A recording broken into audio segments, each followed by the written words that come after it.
Bonjour. On pourrait croire que puisque les podcasts sont accessibles en permanence, la notion de rediffusion n'a plus de sens. Je ne le crois pas, car l'abondance de l'offre peut conduire à ce que certains enregistrements passent inaperçus ou en tout cas moins aperçus qu'ils ne le mériteraient. Je vous propose donc tout au long de cet été une série de deuxième vie au cours de laquelle je remettrai en ligne certains des badas de notre série Si c'est pour la culture, on a déjà donné.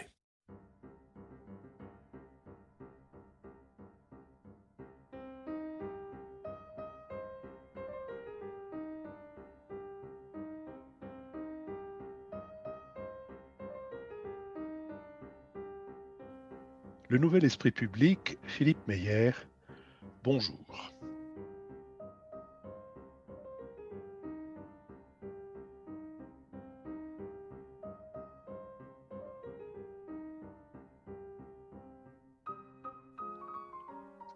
Bonjour, merci de nous avoir rejoints. Nous mettons ce bada en ligne le 30 décembre, c'est-à-dire qu'il vous reste encore aujourd'hui et demain pour participer à notre campagne de financement et profiter de la défiscalisation qui nous est offerte par l'administration.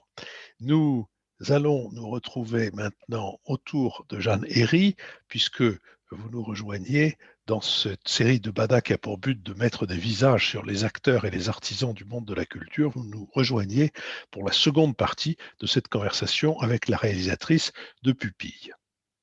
Il y a un personnage qui m'est très souvent venu à l'esprit quand j'ai vu votre film à sa sortie, et de nouveau, quand j'ai lu le scénario commenté que vous avez eu la gentillesse de m'envoyer, qui est d'ailleurs un scénario où vous parlez à vous-même d'une certaine manière, vous précisez pour vous Ouais. le sens d'une scène, le sens d'un plan, et en même temps, vous en faites part à vos comédiens. Mais ce personnage, c'est Claude Sautet. Est-ce que les films de Claude Sautet ont une importance dans votre vie de spectatrice? Oui, beaucoup.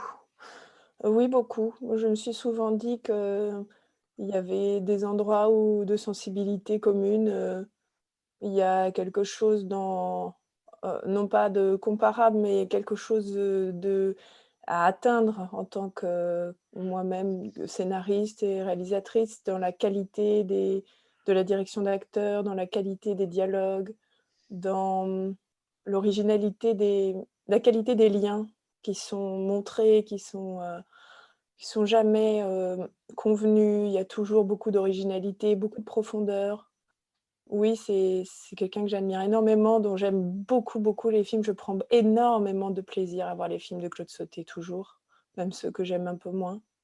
J'aime ses dessins de personnages, féminins, masculins. Je trouve il réactive tout le temps les thèmes quoi, l'amour, l'amitié. C'est quelqu'un qui devait aimer le lien, j'imagine, et les autres. En tout cas, ça l'intéressait et moi, il y a que ça qui m'intéresse aussi, le lien. Et c'est vrai que dans le film, il y a, notamment il y avait une référence, c'était un film devait se tourner en Bretagne, qui s'est qui s'est peu tourné en Bretagne, un petit peu au début pour le décor de la maison de Jean, du personnage de Gilles Lelouch. On était en Bretagne, mais sinon on est rapidement retourné en région parisienne et moi, je voulais beaucoup, de cette pluie, bretonne que j'aime et que je connais bien et c'est vrai que, il y a une séquence que j'ai vraiment mise sous une pluie battante, et Claude Sautet adorait ça aussi évidemment. On en avait rigolé un jour avec Jean-Loup Dabadi, c'était chez Très Chic, où il disait, voilà, où il disait que c'était quand même toujours, un des éléments, c'est sous la pluie, quoi. C'est dehors et c'est sous la pluie. Parce que ça provoque quelque chose chez les acteurs, parce que ça parle aux sensations des spectateurs tout de suite, la pluie.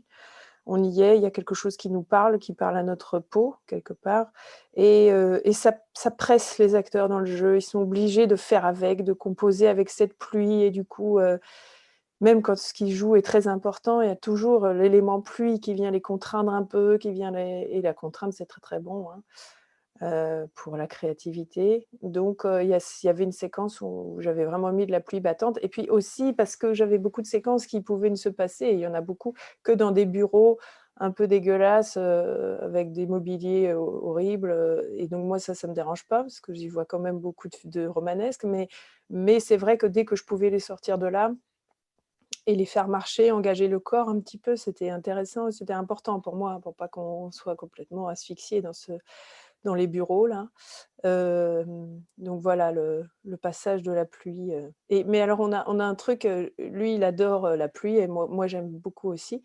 Par contre, il a un truc qu'il adore et alors moi je pas du tout, c'est qu'il adore les figurants. Alors lui, il mettait de la figuration partout dans les cafés, c'est bondé de monde, il y a des ça parle et il y a des gens partout et dans tous les recoins du cadre, on voit des gens derrière, toujours les cafés sont bondés, ça sent la clope et moi la figuration, c'est vraiment parce que je suis obligée, mais si je pouvais m'en passer, bon alors après ça ferait un monde, très Covid, hein, avec personne dans la rue, mais je n'aime pas ça, ça me fait super chier. Donc bon, là-dessus, on se ressemble pas. Je reviens à votre scénario.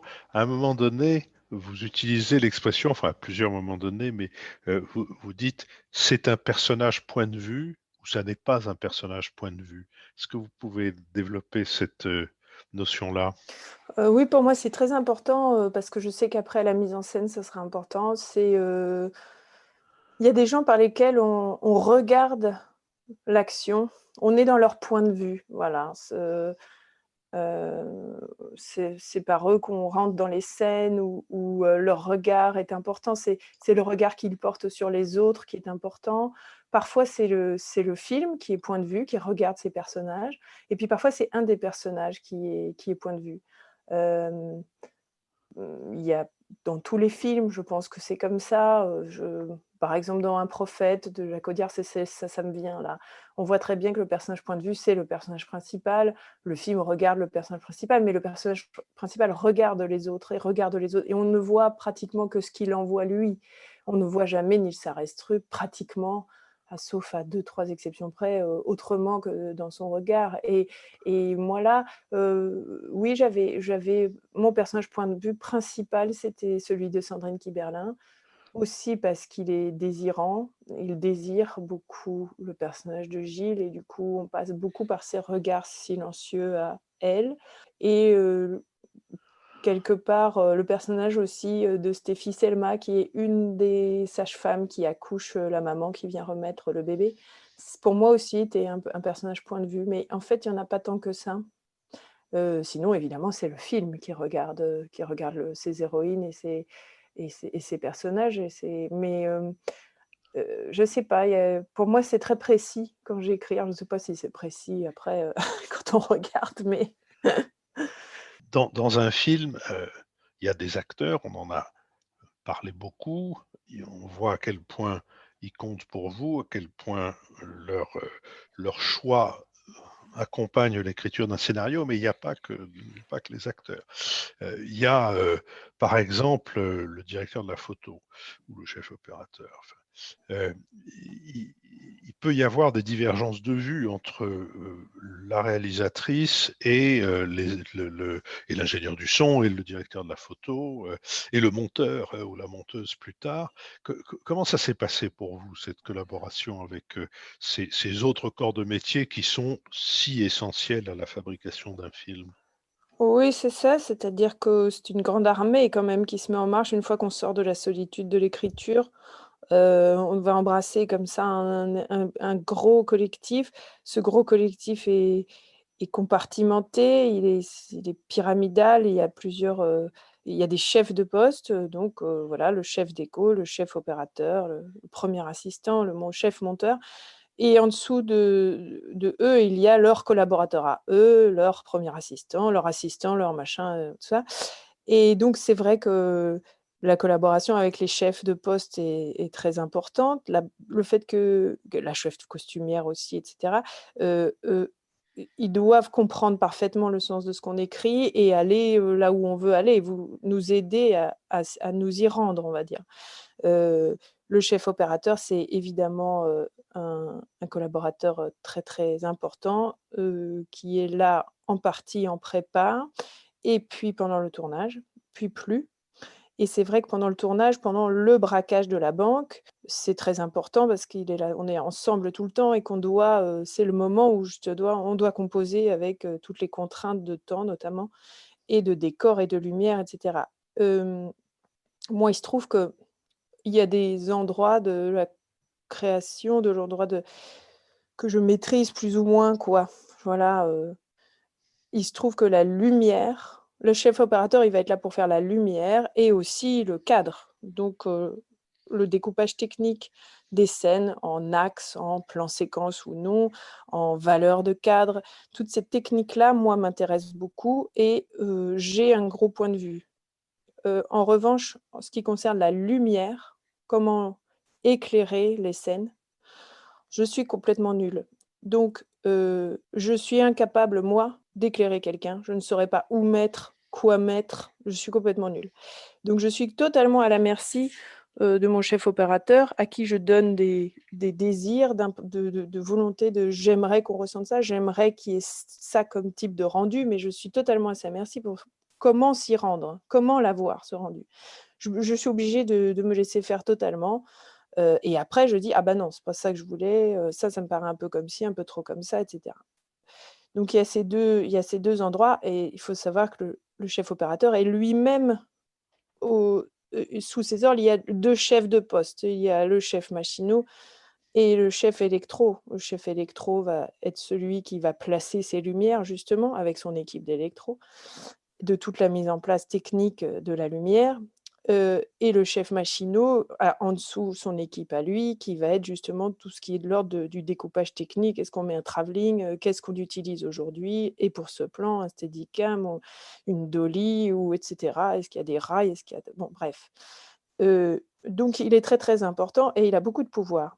J'ai collaboré sur Pupille avec un chef op que je ne connaissais pas avant, qui s'appelle Sofiane El Fani, qui avait fait entre autres, La vie d'Adèle, Timbuktu. Un garçon très, très doux, très gentil et très, talentueux et sensible. Voilà, je cherchais quelqu'un de très sensible, pour faire un film très sensible et en fait, on s'est très bien entendus en prépa, mais après sur le tournage, il y a quelque chose qui ne s'est pas fait. Il y a quelque chose, de l'ordre de l'alliance. Notre alliance n'a pas eu lieu, en fait, pas vraiment. Si, puisque on a été au bout du film et on y a été, quand même avec des rapports, on va dire, cordiaux et il y a eu des tensions, mais dû au fait que moi, pour le coup, autant la lumière, j'y connais rien et je suis bien obligée de de faire confiance et d'encourager et d'être vigilante sur le résultat, mais autant le découpage technique, moi je découpe mes scènes, chaque scène en amont, assez, précisément. J'ai toujours une idée de ce que je veux faire quand j'arrive sur le tournage.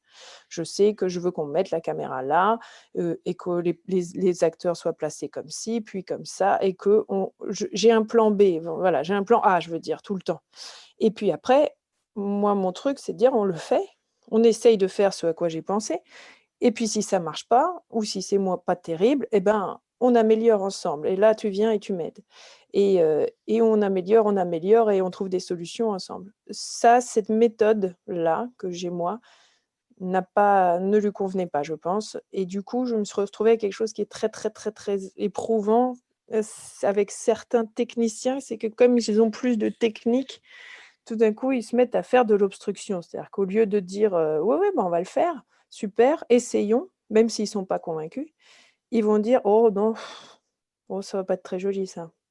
Donc moi, j'ai suffisamment d'expérience maintenant pour dire: «Bah, écoute, on va voir, essayons et puis on verra ensemble si c'est pas très joli». Mais déjà, ces petites conversations, le fait d'avoir à convaincre quelqu'un, bon voilà, tout ça peut enrayer le processus. D'abord, ça prend du temps et puis ça prend de la confiance, pour moi, je veux dire. Tout d'un coup, quelqu'un qui dit: «Oh, je le sens pas trop, c'est pas terrible ça» ou machin, ça prend beaucoup de confiance et que j'en ai quand même besoin de la confiance. On est quand même assez bizarrement, à la fois très entourés et très seuls, à faire nos choix. Donc en gros, ça a été un petit bras de fer pratiquement silencieux où, j'ai dû me battre pour avoir ce que je voulais moi et au final, en gros, je me suis sentie pas très, soutenue par mon chef opérateur et lui ne s'est pas très senti très soutenu par sa réalisatrice. C'est-à-dire que je pense qu'il pensait que ce serait plus collaboratif, qu'il pourrait lui-même, en gros, qu'on allait trouver toutes les idées ensemble, quand bien même j'avais déjà, moi, pas mal d'idées, en fait. Donc il n'a pas trouvé sa place, il s'est pas senti très bien avec moi et moi je me suis pas sentie très bien avec lui. Et ça ne présage rien de comment il se sentirait avec d'autres gens et à quel point, au final, il a vraiment fait le job. Donc j'en suis contente. Mais humainement, en fait, on a c'est déjà suffisamment, difficile de tenir ce temps, de tenir ces budgets, de tenir les imprévus, de toute cette gestion humaine, qui est très demandante. Heu, Ce serait bien passé de ces bras de fer inutiles. Le chef opérateur et beaucoup d'autres collaborateurs, les comédiens et comédiennes, bien sûr, disparaissent au moment du montage. Et là, il y a un autre personnage, la monteuse ou le monteur, dans votre cas, qui lui aussi peut influer sur la manière dont vous allez fabriquer la version définitive de votre film. Est-ce que c'est votre cas pour Pupille? Oui, bien sûr. Le monteur, c'est très l'étape du montage est une étape, cruciale évidemment parce qu'en fait, c'est la troisième et dernière écriture du film. Il y a une première écriture, avec le scénario, une deuxième écriture dans la mise en image. On écrit le film par, les images qu'on fabrique et puis après on assemble ces images, sur la base de la première écriture, mais on s'aperçoit que la première écriture a ses limites évidemment, que le scénario tient jusqu'à un certain point. Il y a des moments où il ne tient plus dans la structure, dans sa longueur, dans certaines scènes qui deviennent parce qu'incarnées, il y a des scènes qui sautent, qui sont plus utiles. Donc cette dernière écriture, il faut vraiment trouver les choses, les finaliser, trouver enfin le film. Donc c'est une collaboration, qui est un peu, qui est un choc au départ parce qu'on passe de ce grand et large collectif qui la plupart du temps pour moi est hyper euphorisant, c'est vraiment un moment où moi je suis à la fois très fatiguée mais très en ébullition, en émotion et en reconnaissance car j'adore mes collaborateurs. Hem Tout d'un coup, c'est un moment de solitude, intense. On repasse à 2 dans une salle, souvent sombre, petite et on est confronté à des images et ces images, au début, on s'est dit qu'elles étaient nickel et puis une fois qu'on les a assemblées, on trouve ça nul. Donc on se dit, «Oh putain, ça marche pas, c'est dégueulasse, j'ai fait de la merde, j'ai pas de film» et cetera. Donc c'est un peu le moment de la dépression, et Oui, de c'est après l'accouchement. mais ouais, on est encore un peu dedans, hein, moi je trouve, hein. Ouais. On est même carrément dedans, mais heu, il y a eu une première délivrance, c'est vrai. Il y a eu une première délivrance qui est la fin du tournage, où on a été au bout d'un marathon aussi physique et très, très, très intense. Pour tout le monde, on termine tous, complètement laminés de fatigue, mais ça c'est très aussi joyeux quelque part de partager cette fatigue. Après, ou le montage, oui, c'est de la dentelle, voilà, c'est que de la dentelle et c'est génial, hein, mais il y avait des moments de doute, énormes et des moments de satisfaction et c'est sûr que là, l'alliance doit se faire aussi. C'est un endroit technique donc si on tombe sur un technicien, c'est pareil, qui dit, «Oh non, là, ce que tu veux, ça marche pas ça marchera pas, autant pas l'essayer», ce qui est une position qui est vraiment exaspérante. Ça n'est absolument pas le cas avec mon monteur qui a bien compris, mais comme la plupart des autres, hein, aussi, qu'il faut essayer les choses et puis qu'on voit après si c'est de la merde. Donc moi je suis assez, pas pointue, mais, au fait du montage. J'aime bien le montage et j'ai mes idées et après la collaboration se fait très bien. C'est-à-dire qu'il y a des moments où c'est lui qui dépatouille, des moments où c'est moi qui trouve la solution. C'est équilibré, je dirais, je crois. Est-ce qu'on peut refaire un petit calendrier? Combien de temps pour le scénario? Combien de temps pour le tournage? Combien de temps pour le montage? On va dire, 4 mois pour en ce qui concernait Pupille, moi j'ai fait 4 mois de documentation. Après, j'ai fait à peu près une grosse année d'écriture, pour faire venir cette documentation dans la fiction, voilà, le romanesque, les enjeux, les personnages, tout ça. Puis après il y a eu quelques mois pour monter le film et encore une fois, on a eu beaucoup de chance, parce qu'en gros tous les guichets ont dit oui, y compris les régions, le CNC, en plus de ce qu'on avait par exemple sur Elle l'adore. Donc ça a pris 2-3 mois de financement, j'imagine, un truc comme ça. Et puis après, il y a 3 mois de préparation où il y a quand même un énorme travail qui est fait, notamment en déco. Le département de la décoration a quand même celui qui travaille le plus pendant la prépa, parce qu'ils ont des décors à livrer, à faire, parfois de toutes pièces. Puis 9 semaines de tournage, ce qui est beaucoup pour dans notre époque. Heu, mais C'était ce qui était prévu. ce qui était prévu, oui, oui, 9 semaines. Heu, Avec quelques dépassements à la fin des journées, mais pas tant que ça. Moi, je déteste dépasser, vraiment, ça me fait honte vis-à-vis, de l'équipe. Parfois, on ne peut pas ne pas dépasser parce que franchement, le planning était trop serré et on le sait et on l'a prévu ce déplacement, donc ça, c'est possible. Mais j'essaye quand même, bon an mal an, de tenir les plannings par orgueil et par respect.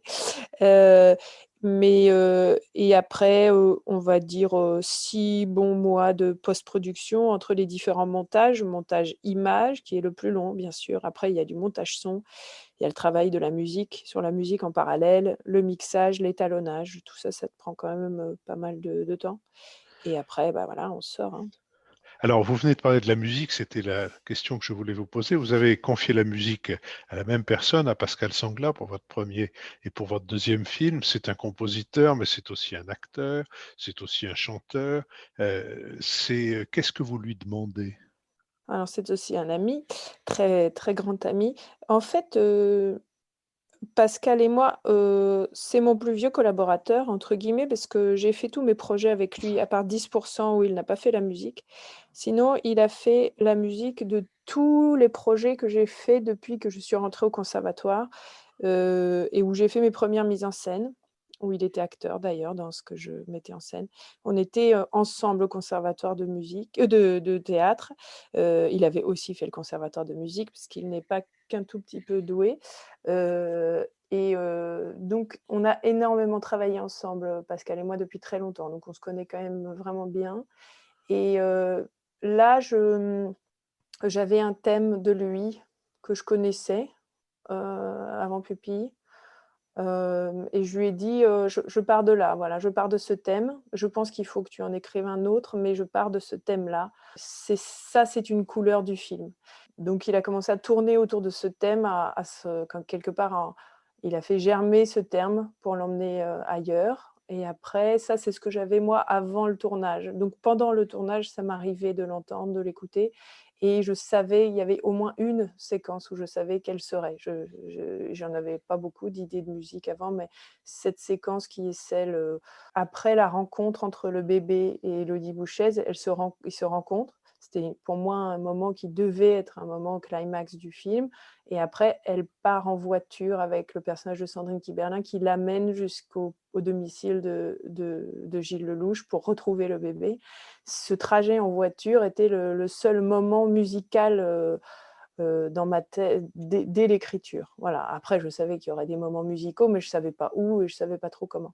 Mais donc on est parti de ce thème-là et après Pascal, il va monter, il sait moi j'adore tellement la musique et la musique de Pascal dans les films que je et en même temps j'adore tellement les dialogues que j'ai beaucoup de mal à mettre de la musique quand les gens en parlent, parce que je trouve que la partition sonore des voix, des silences, des respirations, et du montage son derrière, fin, me suffit, me comble et j'ai pas envie de mettre de la musique, en soutien parce que je trouve que c'est parasitant pour mon oreille. Mais par contre, quand la musique est là, j'en ai très, très, très, très envie et je veux qu'elle prenne toute la place. Donc les gens ne parlent pas généralement ou très peu et ça devient l'élément principal de la partition sonore. Donc on avait travaillé, sur différentes couleurs. Moi, j'aime beaucoup, beaucoup Pascal qui a un potentiel émotionnel très fort dans ses musiques, aussi dans la tension. Moi, je demande souvent, c'était pareil pour Elle l'adore, à Pascal de prendre en charge une forme de tension et de suspense. Je l'aime quand il est un peu musclé, très rythmique, un peu souterrain, enfin qui soutient, la tension. Voilà, ça moi j'aime ces motifs un peu répétitifs, souvent interprétés au piano, qui est quand même son instrument de base. Des tiki-tic, tiki-tic répétitifs, un peu mécaniques comme ça, j'adore ça et puis je sais qu'il a aussi en lui, de grandes envolées sentimentales, émotionnelles. Et dans Pupille, on s'est bien lâché à la fin. Voilà. Pour quand enfin le personnage d'Élodie Bouchez et le bébé peuvent donner libre cours à un abandon émotionnel, émotif, qu'on les accompagne en musique là-dedans. Mais du coup, ça fait des films où il n'y a pas beaucoup de musique en termes de quantité, mais quand elle est là, elle est très là, quoi. J'ai encore deux questions que je voudrais vous poser. La première, c'est comment ça se passe au moment de la sortie, comment ça s'est passé pour Pupille au moment de la sortie. La deuxième, je la réserve pour après votre réponse à la première. En fait, il y a eu un accord entre il y a une concordance entre la façon dont le scénario a été reçu par ceux qui le lisaient, c'est-à-dire soit les financiers, soit les acteurs, en gros. Il y avait beaucoup d'émotions déjà à la lecture du scénario. Les gens étaient déjà un peu émotifs. Et ça a été le cas aussi quand le film a été fini, reçu. J'ai senti qu'en fait, moi, j'ai été infiniment depuis ce premier coup de fil que j'ai évoqué avec vous, qui avait déclenché des émotions assez fortes chez moi et beaucoup d'interrogations et d'intérêt pour mon sujet. Après, pendant le scénario, moi, j'ai beaucoup pleuré aussi à l'écriture du scénario. Je pense que j'avais des émotions à mettre et que je les ai mis dans ça. J'étais dans une période émotive de ma vie et que cette émotion a traversé les étapes. Je dirais pas pendant le tournage, parce que le tournage, c'est pas un moment de laisser aller du tout. Donc moi, j'étais pas émue au tournage, j'étais une espèce de machine vigilante qui devait sortir les séquences de terre les unes après les autres. Par contre, à l'issue du montage, j'ai bien vu que l'émotion était restée. Voilà, elle avait traversé le temps. Et donc, ça a été un accueil, bah voilà, très émotif des gens. Je ne sais pas pourquoi, en fait. Je ne sais pas pourquoi mon émotion première a réussi à passer jusque-là. C'est un peu mystérieux. Je me dis que le sujet du film a rencontré son époque aussi, un besoin des gens, peut-être. Je ne sais pas. Mais c'était un accueil, et puis je vais pas mentir, plutôt très, très, très positif. Donc évidemment que ceux qui n'aimaient pas le film ne sont pas venus me le dire tout de suite et que les quelques critiques qui avaient des réserves, les ont émises, mais elles étaient bien légitimes, mais elles étaient noyées dans un flot de choses positives pour moi. Donc le film, voilà, avait traversé les épreuves. Vous avez écrit un livre que Gallimard a publié, 80 étés. Vous avez écrit des scénarios. Vous avez filmé les scénarios que vous avez écrits. Tout à l'heure, à plusieurs reprises dans notre conversation, vous avez parlé des voix. Ma dernière question est une question hypocrite, parce qu'en réalité, c'est une suggestion, mais est-ce que l'idée de faire ce qu'on appelait du temps où j'étais adolescent et même un peu après, un film radiophonique, c'est-à-dire en fait de faire quelque chose où vous ne travaillez que sur le son. Est-ce que c'est quelque chose qui vous a effleuré l'esprit ou qui pourrait vous tenter? Oh oui, oui, vous avez raison. C'est vrai que moi, les voix, j'adore ça et qu'en fait, ce que vous décrivez, c'est-à-dire, de travailler, essentiellement le son, c'est déjà quelque chose que je fais au tournage.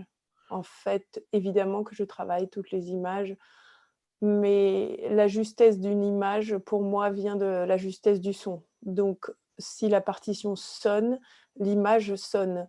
Une très belle image où le son ne fonctionne pas, pour moi, c'est rien. Ça ne marche pas. Je m'en fous, en fait. C'est pas mon truc, je sais pas faire. Heu, j'entendais un jour et pourtant Dieu sait qu'il sait faire des belles images, Michael Haneke dire, «Moi je regarde le combo» ou non, plutôt j'écoute les scènes et je regarde presque pas le combo. Moi, je regarde le combo, mais je sais que je travaille qu'à l'oreille. C'est le son qui marche pour moi et ça sera pareil au montage. On fait d'abord, avant tout, même en montage image, une partition sonore et les images rentrent dedans. Donc une truc radiophonique, évidemment, ça serait très, très, intéressant pour moi. Après, j'imagine que c'est pas si simple et qu'il y a une technique, et qu'il faudrait que j'apprenne, mais pourquoi pas, hein. Jeanne-Héry, c'est sur cette perspective de pouvoir ajouter une corde à votre arc que nous allons vous quitter. Je vous remercie beaucoup du temps que vous nous avez consacré et de cette, comment dirais-je, de cette pas obstination, mais de cette détermination et de cette tranquillité qu'on entend dans dans vos récits. Et au fond, probablement, ça doit être ça, ou ça devrait être ça, ce qu'on appelle l'autorité, c'est-à-dire la détermination et la douceur. Jeanne-Héry, merci beaucoup. Merci à vous, merci beaucoup. Notre prochain bada ira à la rencontre du directeur de l'abbaye de Saint-Jacques, près de Saint-Malo, Johann Abivin. Johann Abivin anime ce centre culturel et spirituel fondé au début des années 2000, où l'on a pu croiser Mona Ozouf et Dominique Schnapper, Régis Debray et Israël Nizan, ou bien participer à des rencontres interculturelles entre chrétiens, juifs, musulmans, bouddhistes, le tout dans cette Bretagne qui, à l'abbaye de Saint-Jacques, est encore nimbée de sa tradition sociale chrétienne et de la sorte de voile d'arrière-plan de rocardisme qui l'a pendant longtemps caractérisé. C'est donc la semaine prochaine, le nouvel esprit public, le Bada.